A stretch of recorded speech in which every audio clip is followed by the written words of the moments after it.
Hello, Borodar, and welcome. My name is Ray Willmott. I am the editor and owner of Expansive DLC, a site that I've owned since about 2012. And this is the first ever Expansive DLCast. Now, you might recognise my name. I was a former community manager at Steel Media. I used to work in the event management side there as well.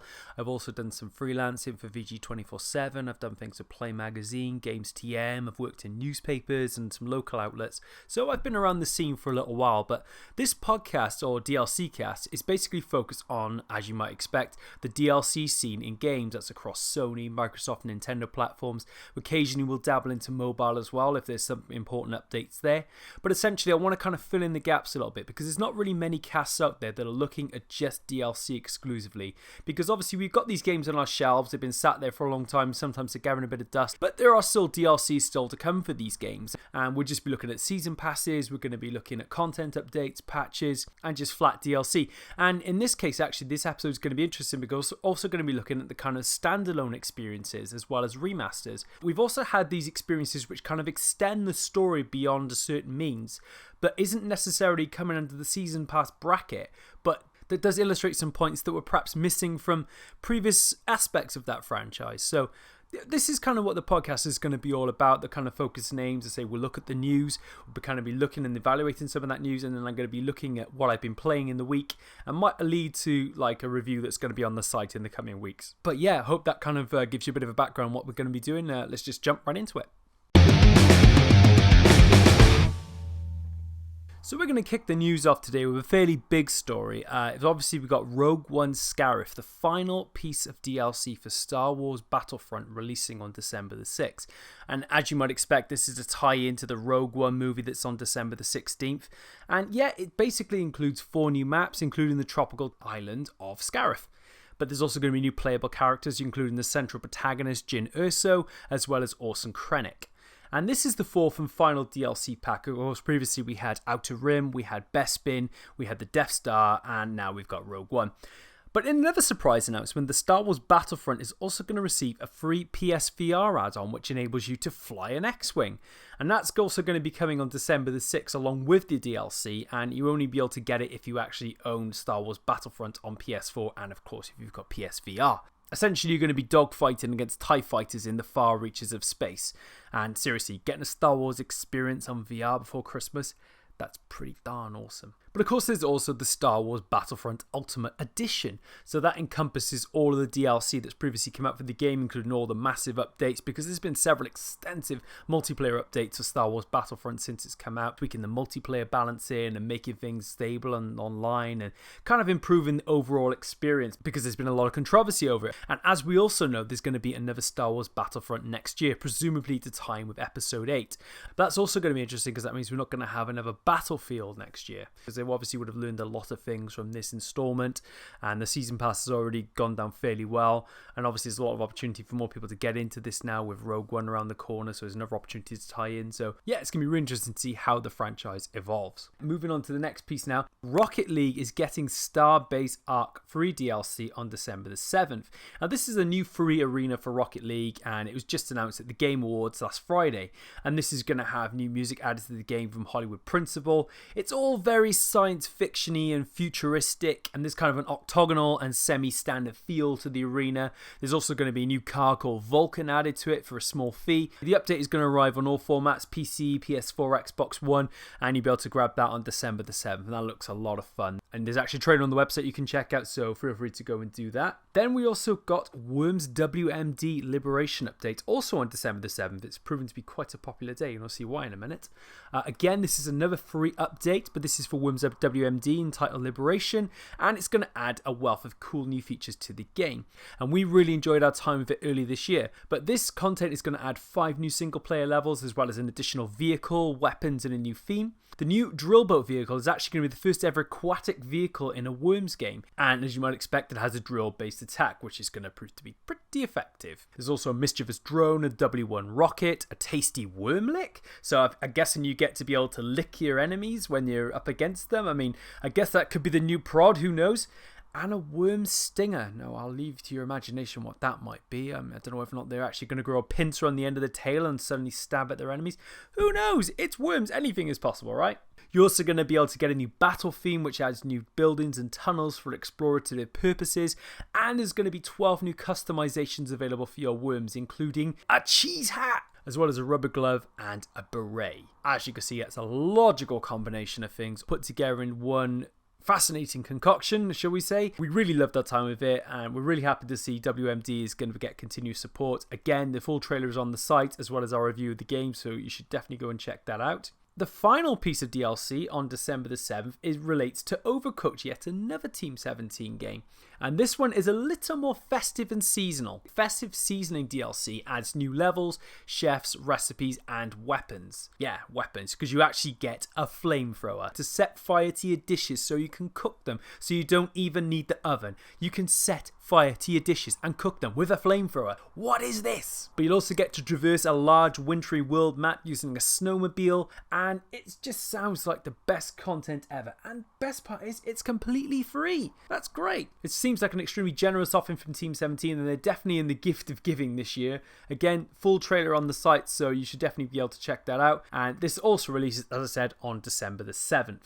Now then, this is an interesting one because Red Dead Redemption and Undead Nightmare DLC are going to be available on PlayStation Now from this week. Now it's interesting because this effectively means you can play Red Dead Redemption and the Undead Nightmare DLC on PC. Now, this is a long-awaited thing for many PC players, and I know it's kind of through a streaming platform, so it's not technically the full launch, so you're not going to get the full effect of the graphics, but you're going to be able to play Red Dead Redemption on PC, including the DLC. Now, that, for many people, is a bit of a dream come true, and obviously, it kind of lends itself to the fact that Red Dead Redemption 2 is sneaking around the corner, although that has still not been announced for PC at this point, which is interesting because we've also seen GTA 5 has come out, but the game is actually going to be available on PlayStation Now through the streaming platform on PC, as well as PlayStation 4. And obviously the Undead Nightmare really kind of changed things around. It was kind of like a zombie invasion DLC, which is pretty neat and is a lot of fun. It kind of is, it has its own narrative twist to it, but essentially it doesn't really follow the rhythm of the central game. It's kind of a separate entity, but it's a lot of fun. It's well worth checking out. Big story, and it'd be very interesting to see how that's received. I know my experiences with PlayStation Now have been a bit hit and miss. I've actually had to, whenever I've used it, it's had to be the only thing that's using my internet. If anything else is slightly using it, even if I have got a couple of web pages open, I found that it struggled. Now, that could just be my internet, and I'm sure it probably is, but it didn't. It's kind of made it difficult for me to really use the platform to full effect, but I will be dabbling in and checking this out when it comes around, because I do want to see if, you know, the stability is improved and whether or not my internet is capable of handling it. I would just like to see Red Dead Redemption on PS4 and PC, so I'll be checking that out, and I think you should too. And talking about Undead DLC, the final bit of the news today, Mordheim City of the Damned is also going to have an Undead DLC. Now, it's kind of like a video game adaptation of the Game Workshop's classic tabletop game, and this is actually coming onto consoles for the first time. It's been available for PC owners for a little while, and essentially the Undead join the 5 existing factions in the game. That includes the Human Mercenaries, the Sisters of Sigma, the Skaven Clan of Eshin, the Cult of the Possessed, and the Witch Hunters. The Undead Warband is actually going to have 7 units. You're going to have vampires, zombies, ghouls, necromancers, and others as well. And the faction is also going to be playable in multiplayer, which offers unique solo campaign scenario as well, which features the unique dramatis personae, the fearsome Baroness Katarina von Dernsbach. I definitely was not reading that from a script. But yeah, basically the DLC is going to be available today. That's pretty cool. And the game itself actually seems really interesting. It's kind of like a real-time strategy where you're essentially controlling units and you're kind of like turn-based warfare.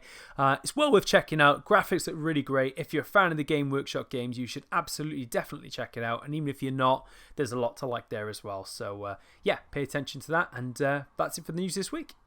Okay, so one of the biggest stories this week has been Final Fantasy 15, understandably, because, I mean, we've been waiting a decade for this game to release. Having played it myself for about 20-25 hours as of this podcast, I can honestly say it was well worth the wait. To give you kind of an insight into my review a bit before I do it, I really feel that Square Enix and the development team in general have learned a lot from the spin-offs of Final Fantasy over the last few years. So I don't know if you played Final Fantasy Explorers in January this year, the 3DS exclusive, which was kind of like Square Enix's take on the Monster Hunter series, but there's definitely traces of that in Final Fantasy 15. So like at times it almost does feel like a Monster Hunter game on the side, which is really quite brilliant, because obviously the Monster Hunter games are some of my favorite games, and I understand some of your favorite games too, and so having this in there as almost like a side to the main story and the main campaign and everything else that's going on is quite incredible. But anyway, main discussion is we've obviously found out the Final Fantasy 15 is going to have a holiday pack arriving later this month, and that is going to include a very random boss battle, which was kind of shown in the video, and it actually people thought it was a joke at first.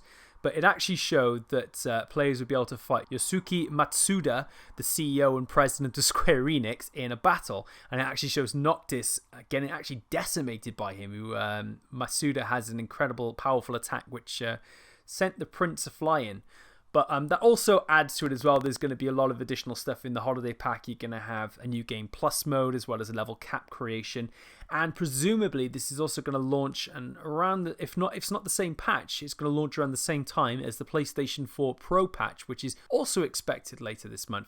And I know a lot of people have been waiting for that one because the PlayStation 4 Pro support on Final Fantasy 15 has been a little bit shaky. There's been some issues with that, and I'll get into that a little bit later. There's also been announced that there's going to be the Afrojack Afrosword DLC for the game. Now, Afrojack has actually done some music for the E3 trailer for Final Fantasy 15, and so this new collaboration is going to have him with a sword come boombox combination called the Afrosword, and it's going to have an increased damage against larger enemies. There's a full trailer on the site which you can definitely check out, and that's going to be just a fun little bit of DLC that's being added to the game. Going back to PlayStation 4 Pro and Final Fantasy 15, there's just been a real issue with that, and the guys on NeoGAF actually spotted this originally. There was a video online basically showing the camera panning in the tutorial and how sluggish it was, and this was after the Crown update, the 7GB Final Fantasy Day 1 update, which adds all the Kingsglaive cutscenes as well as some additional tweaks and additions to the game. But it's not necessarily a hardware issue, rather it's the case of the developers not capping the frame rate properly on the software. And this is not the first time a release New World has actually performed worse on PlayStation 4 Pro compared to the base model.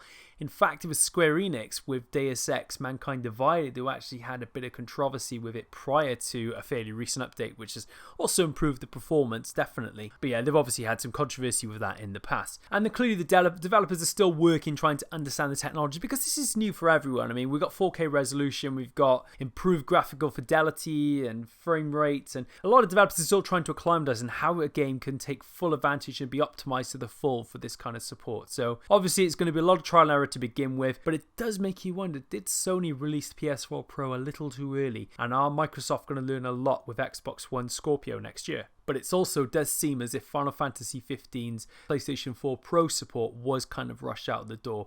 I mean, you have to think, like, the game has been 10 years in the making, and when development first would have started on it, it wouldn't have been made on a PS4 Pro. PS4 Pro didn't even exist at that point. In fact, PS4 didn't even exist at that point. We would have been aware of the format, would have been aware of the hardware, but obviously having to acclimatize for Pro as well when the game was deep in development meant that obviously additional tweaks have had to be made. So I guess it's going to take a little bit of time, but I think once the time has passed, it's going to look pretty great. So yeah, obviously Final Fantasy 15's Engine Blade is going to appear in Nier Automata, and likewise there's going to be some Nier Automata content appearing in Final Fantasy 15. We don't know what that is at the moment, but certainly that crossover is going to continue to happen. And then that leads us into what the Season Pass is going to contain. Now, basically going to run through briefly what we know about the Final Fantasy 15 Season Pass to date. Basically, it's going to have 3 episodes. It's going to cost £20. It's going to have 3 episodes, and the content will be spread out throughout 2017. Now, each episode is going to take place during the events of Final Fantasy 15, and it's going to feature one of 3 party members that Noctis travels with. The first episode is actually going to be around Gladiolus. Following after that, you're going to have Ignis and then Prompto. We're actually going to do a separate podcast where we sort of look at what these DLCs could be. That's going to come at a later point. We obviously don't want to get into too much detail now because I know a lot of people are still playing the game. A lot of people haven't got to play the game yet, so we don't want to venture into spoiler territory,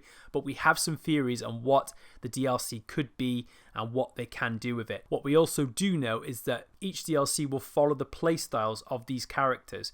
So, for instance, Prompto, it's not really going to say too much that Prompto likes to take pictures. And you've probably seen all of these pictures online happening for Final Fantasy 15 all over the place. So we're wondering whether or not Prompto, for instance, might have a very much a photographic-driven DLC, which could be quite fascinating, actually. But we're going to look into that in a future podcast, and hopefully you'll join us for that as well. The next thing we're going to talk about is two games, actually, that I feel have actually benefited from DLC and patches in recent weeks. The first one is The Division. Tom Clancy's The Division from Ubisoft. Now, this is quite a dramatic story because back in June of this year, it was estimated that 94% of the player base for The Division had left the game. That is astronomical. That's a huge drop off of the player base. And that's only after 3 months of the game being on the market. It's quite startling when you think about it. But basically, a lot of people didn't think the content was interesting enough. They didn't think the DLC was enough to tempt them back in. They really didn't enjoy the game much anymore, and they thought there were a lot of bugs and issues with it. I actually really enjoyed The Division myself in the first couple of weeks of launch. I do sort of see some of the issues that people had with the multiplayer represented some problems, and there were some glitches and issues with the game. Yeah, it's quite a startling statistic that happened for a game in that period of time. But the good news for The Division is that Survival, its second expansion pack, is now available for Xbox One and PC. PlayStation 4 owners a little bit later on December the 20th. The good news is that this has actually bolstered the game and brought it very close to its actual launch figures again, which is a huge turnaround. And I think this really reinforces the difference that DLC and content updates and season passes and things like that can do to a game's life cycle. Obviously, there's a lot of launch content, but there's obviously not as much launch content as people wanted, whereas months down the line, when the game has been updated and fixed and patched and had all these additions to it, people can then jump back in again and enjoy a spoil of riches because there's all this new content that they didn't have before, and there's also going to be all these additions to the game. It's like owning it and it accrues in value, and that's almost like what games are doing these days. I mean, essentially they're having these resurgences, and in some cases some games have them a lot later on, maybe a year or two later. In the case of The Division, it's within the space of a year, sure, but if you look at the statistics, I mean, the game's launch figures jumping up that much again. Admittedly, there was a huge drop off in the first place. It's really encouraging for Ubisoft, and it's really encouraging for developers to look at the long-term ball game for games rather than be worried about the short-term plans. And certainly Ubisoft have been doing that much more because they were very optimistic about the sales for Watch Dogs 2, the first week sales, which were very low in comparison to its predecessor, by basically saying that, they relied on digital distribution for these games and they liked the longevity of a title and they think that things over time will help it and develop. Ubisoft can see the long-term ball game for their titles rather than just short-term gains of a couple of weeks of launch sales. And certainly The Division could also enjoy that as well. I mean, there's nothing to say that The Division couldn't find its way back into the top 10 when people are talking about the survival update and saying this is good, this is really good, we really want to get into this. They can pick it up on the cheap and all of a sudden it's back in the top 10 again and people are talking about Division. It's a fascinating time for the industry because it's not just a case of having to buy a game flat if it falls out of the top 20 in the first couple of weeks and you're never going to see it again. That's totally not the case. You can see games fluctuating all the time, and content updates really have a significant impact on that. Content looks great. I mean, you've actually got a survival element, so you actually have to manage disease, hunger and thirst. You craft medicine, you find warm clothes, scavenge for food, and you can do this while competing with 23 other players who are trying to do the exact same thing, or you can work together. It seems to me like a great cohesive, competitive and cooperative experience at the same time, and I think that's really going to do wonders for The Division and these types of games in general. It's just a great comeback story. And talking about great comeback stories, what about No Man's Sky, huh? I mean, these last couple of weeks for these types of games has just been a complete turnaround, and it's fascinating because these last few weeks have seen some of the biggest games of the year. I mean, we've had Final Fantasy 15, we've had Dishonored 2, we've had Watch Dogs 2, we've got Last Guardian coming out. All these massive games. And yet, games like The Division and No Man's Sky are suddenly getting this huge positive press in the midst of that. And you almost feel like, why release these updates in such a competitive time period? But the fact is, people already own these games. People already had these games sit on their shelves if they haven't traded them in. And it gives them an excuse to pick them up again. It's almost like having a brand new game because these updates really do fundamentally change the game in so many different ways. And especially the foundation update for No Man's Sky. I mean, it was an absolutely astronomical change to the game. I mean, for instance, you've got now a survival mode, you've got this kind of creation Minecraft style mode. There's actually the ability now to create outposts and build bases. You can recruit alien life forms to do different things for you. You can actually now travel to planets entirely devoid of life. There's storage containers to stockpile resources and rare products. You can actually claim a home planet. You can change that home planet at any point you want. You can set up communications terminals to other explorers, send messages to other people. And apparently this is the start of like a series of updates. But the thing is, with No Man's Sky, all the negative press that it has had, all the issues, all the death threats that Hello Games have received, and Sean Murray and the whole of his team, and then they produce this update, and all of a sudden things changed. A lot of the press for the game has now kind of gone the other way. It's like suddenly people are now praising Hello Games for changing the game fundamentally and actually giving it people a reason to dive back in. If it really truly is the start of new updates for the game, and if it really does change the fundamentals, and if it really improves the whole experience, and they're going to get a series of updates throughout the next year very similar to this, then yeah, it's basically going to be like having a whole other game. And that is the fascinating time for the industry, is that games are designed to be flexible now. They're designed to be adapted and changed and tweaked and developed. And as you've seen with these two perfect examples, No Man's Sky and The Division, that has definitely had a positive impact on both of them, and potentially on their sales. Who knows? I guess we'll have to wait and see. But this proves that games and DLC and content updates, massive changes, and for the better. Definitely can change games for the better. But at PlayStation Experience, Naughty Dog, they announced the little game called The Last of Us 2. But we're not going to talk about The Last of Us 2. Everyone's talking about The Last of Us 2. What we're going to talk about is Uncharted: The Lost Legacy. This was quite an interesting one, because immediately when people saw that this was an Uncharted experience, the immediate thought process went into, this must be the first piece of story-driven content for Uncharted 4. But Naughty Dog came out shortly afterwards and confirmed that this is actually going to be a standalone experience. This isn't the first time this has happened, and actually this is Sony have kind of pioneered this in a way, because they did it with Infamous First Light, which is kind of like a spiritual successor to, well, I think it actually was on the same timeline as Infamous Second Son. Now, what was interesting about that wasn't a DLC in itself. That was a separate digital release, around about 8 hours in length. But it also tied into the events of Infamous Second Son, because you had a character that was actually in Infamous Second Son becoming a player, and you got to have that crossover between those two characters. That's essentially what it sounds to me what Naughty Dog are doing with Uncharted: The Lost Legacy, is that they're basically following on the events from Uncharted 4, but they're also doing it to kind of tie up some of the loose ends that were in the game. Now, there's a couple of reasons for this, because obviously now Naughty Dog have also confirmed that you don't need Uncharted 4 to play the game. This is, as I said, completely standalone.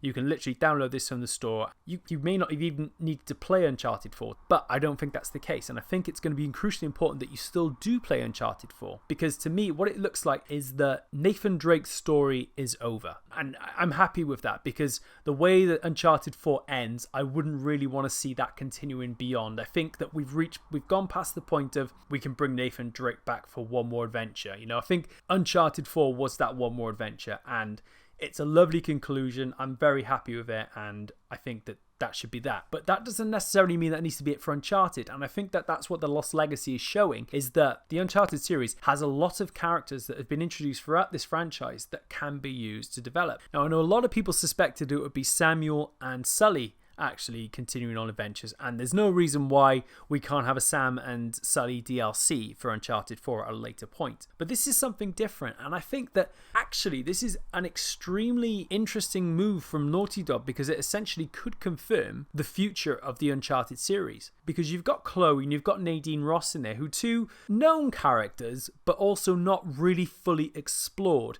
They were kind of in the stories, but we don't actually know that much about them. It opens up a door to potentially expanding the series in a brand new way, but also keeping things in the established universe, so you could have these crossovers, so they could still meet up with Nate, they could still meet up with Sully and Sam and everyone, but you're also keeping it very separate and very different, allowing Naughty Dog to continue the Uncharted series, allowing Sony to still have the Uncharted series on PlayStation platforms. And this digital distribution, this standalone experience, could be like testing the waters, like dipping the toe in. The reason that it's not a DLC, and this is my theory, the reason it's not a DLC is that Naughty Dog want everyone to experience this regardless of their background with the Uncharted series. And they also want to see if it proves to be popular, if we can get behind these two characters, these two new leads in the Uncharted series, who's to say we wouldn't then get an Uncharted 5 with them, a full-fledged Uncharted series with them. Now, Naughty Dog made it clear that this is going to be longer than The Last of Us Left Behind,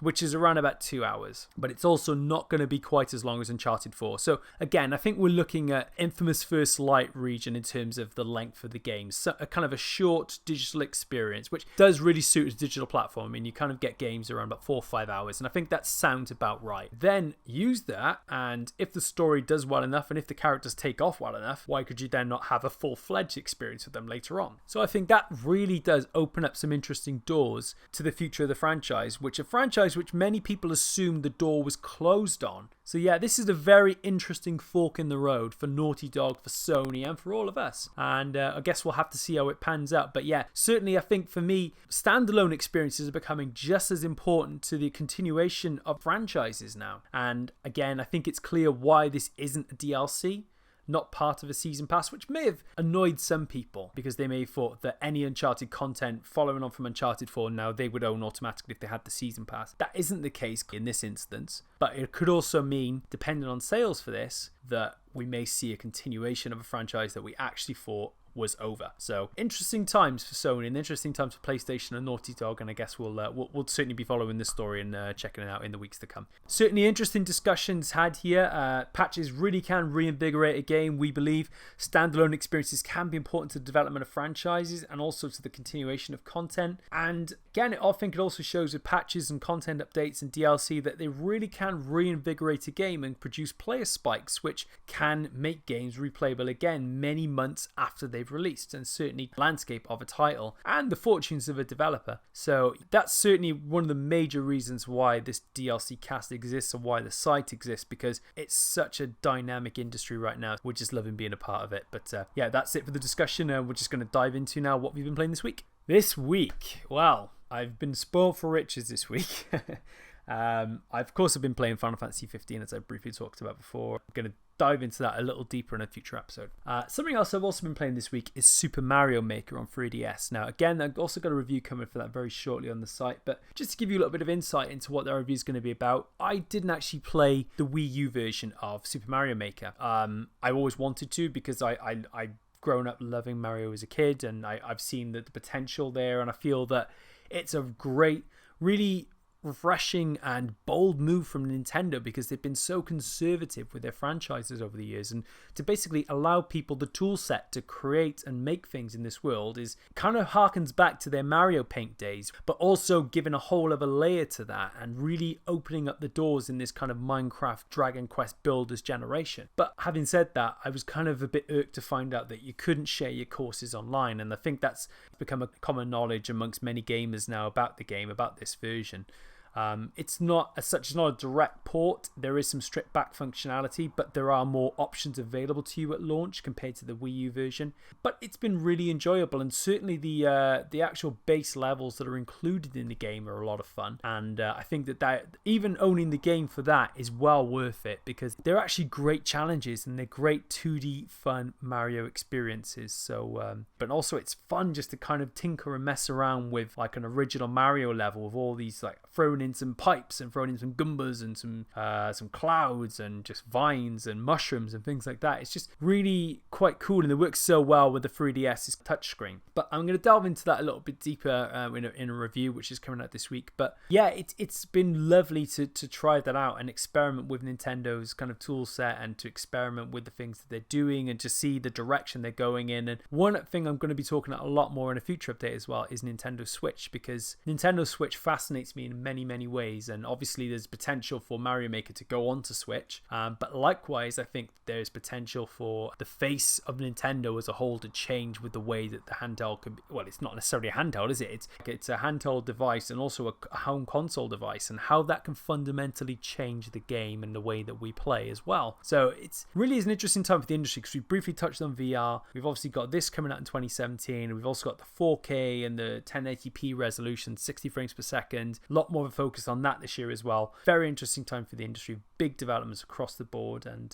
we're definitely going to dabble in that in future podcasts as well. But yeah, that's about it for this week. thank you very much for tuning in and listening. I hope you enjoyed it. We're certainly going to be trying to do these very regularly, probably once a week, looking at the news, but again, looking at discussion in the DLC and the content update side of things. We're also planning to have more people actually be on this podcast. It's not just going to be me talking at you. I just thought I would pilot this, just check it out. But yeah, we're hoping to get some industry professionals in, some friends I know as well, just to get a real diverse palette of people on this program and kind of get different opinions on DLC as well, because I know not everyone thinks DLC is a good thing, and I know not everyone believes that buying extra season pass is a good thing, or they don't necessarily want to buy that. They just want to be able to have a base game that they can enjoy and play out of the box without any extras. So I know it really divides opinion, and I'm really interested to hear people's thoughts on that, and I really want to make sure that this is covering all bases, because I know that this is a diverse audience out there for DLC. So we're definitely going to be doing that in the future. But thank you very much for tuning in. Please feel free to subscribe, check out our YouTube channel, go to expansivedlc.com, and you can also find us on Tumblr, we're on Instagram, we're pretty much everywhere. So you just look around and find us and join us on your platform of choice, and hope to hear from you next time. See ya.